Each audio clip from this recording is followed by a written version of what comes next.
Mifumo ya nguvu ya kichawi ikiwa imekukamata, inakupelekesha, inafanyaje? Yani wewe utakushtaki yenyewe, inakupelekesha. Mifumo hiyo inakupelekesha. Mifumo ya nguvu ya kichawi ikiwa imekukamata, inakupelekesha, halafu inakutumikisha. Kiandika inakupelekesha, unaandika mkato namna hii, halafu inakutumikisha. Yani utakushtaki yenyewe, inakutumikisha. Kuna sahihi unakutaki hivyo, lakini kwa sababu mfumo umekukamata, kutumikisha. Hiyo ni nguvu ya kichawi. Mfumo wa nguvu ya kichawi inatumikisha, alafu unaweka mkate tena, inakupangia. Hiyo mifumo ya nguvu ya kichawi, mifumo ya nguvu ya kichawi inakupangia. Yani wewe mwisho hapa, kuna watu wamepangiwa kwa maisha yao. Wewe mwisho kukamata 100,000, hakuna 200,000. Wewe mwisho kukamata 1,000,000, hakuna 2,000,000. Wewe mwisho kukamata 5,000,000, hakuna 10,000,000. Inakupangia, yani utakuwa wa hivyo.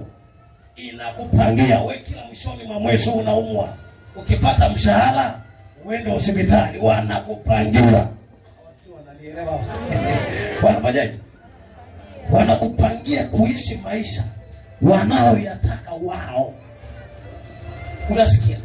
Hiyo ndio mifumo ambayo inatesa watu leo. Wanapangiwa.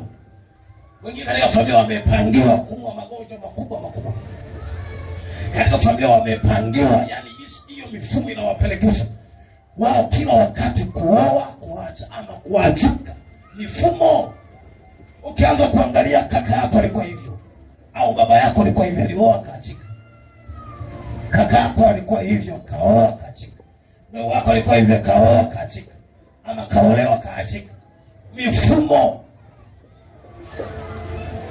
Unaangalia kwenye historia, kwenye mfumo wa familia yenu, magonjwa yale yanayofanana, yale yanajua. Hiyo ni mifumo, sio hali ya kawaida. Mifumo. Leo tutapiga hiyo mifumo kwa jina la Yesu Kristo. Ningekuwa mimi ningesema mimi na kishindo. Hapa ndio penyewe, mpaka mizimu nyumbani kwenu wale imeshaanza kukasirika, maana leo unatoka kwa mifumo ya kwao. Wacha umeshaanza kukasirika, leo unatoka mifumo ya kwao. Nataka nikutangazie, ikiwa kulikuwa kuna historia hivyo familia yenu, lakini wewe kwa kuwa uko hapa, wewe ndio mtangulizi leo kwenda kuua mifumo yote, na wewe unaenda kuinua kizazi chako na nyumba yako. Sema amen. Wewe hivyo wewe.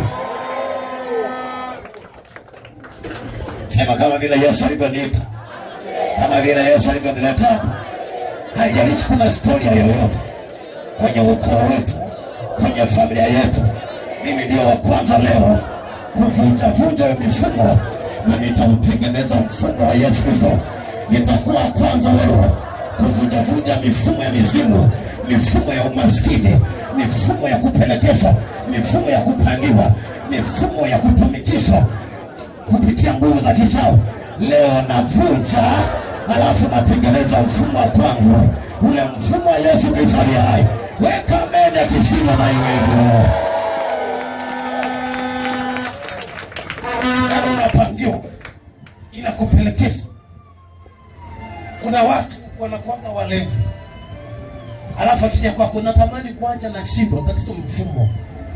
Usipali mfumo wa nguvu iliyompata kiroho, una hakika tena wewe hata uongea na wewe, acha pombe bwana. Pombe si inakuzalisha, pombe hawezi kukuelewa. Tatizo mfumo. Wewe acha kuoa wanawake wengi, kesho kuna huyo, kesho huko. Ukiangalia mifumo ipo kule tangia zamani. Baba yake alikuwa amewekewa mfumo, hawezi kuishi na mke mmoja, anaishi na wake wengi, na mtoto wake kwa hivyo. Tatizo ukiwage wewe utakufa, wewe utapotea mbaya kwenye dunia hii. Hata ukimwambia hakuelewi. Tatizo mifumo. Lakini mifumo hiyo ikikatwa, lazima atakata rudi kwenye hali yake ya heshima.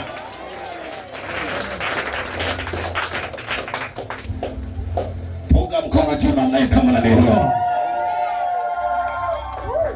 mikakati ya mbali uchao usiwe juu yako.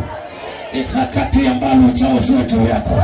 Usiwe mikononi mwako, usiwe tumboni mwako, usiwe kwenye kizazi chako, usiwe kwenye kazi yako. Mikakati ya mbali uchao juu yako leo. Mifumo ya kutapeliwa, ya kudhulumiwa ilikuwepo. Baba yako alizulumiwa, mama yako alizulumiwa, ndugu yako alizulumiwa. Wewe mpaka sasa una mfumo wa kudhulumiwa. Unafanya kazi, unakuta ghafla imeshaiwana, umeshadhulumiwa. Jamani, na baba yangu alikuwa hivi hivi, afu unakutana na ndugu yako na bwana, jipe moyo. Nadhani wewe na baba yako damu yenu zinaendana, damu zenu zinaendana. Na baba yako alikuwa anadhulumiwa hivi hivi. Leo ushipuki. Leo nakufungua ufahamu ushipuka. Kuna vitu vya namna hiyo vishughulikie kiroho. Pambana mpaka wakuachie kwa jina la Yesu Kristo.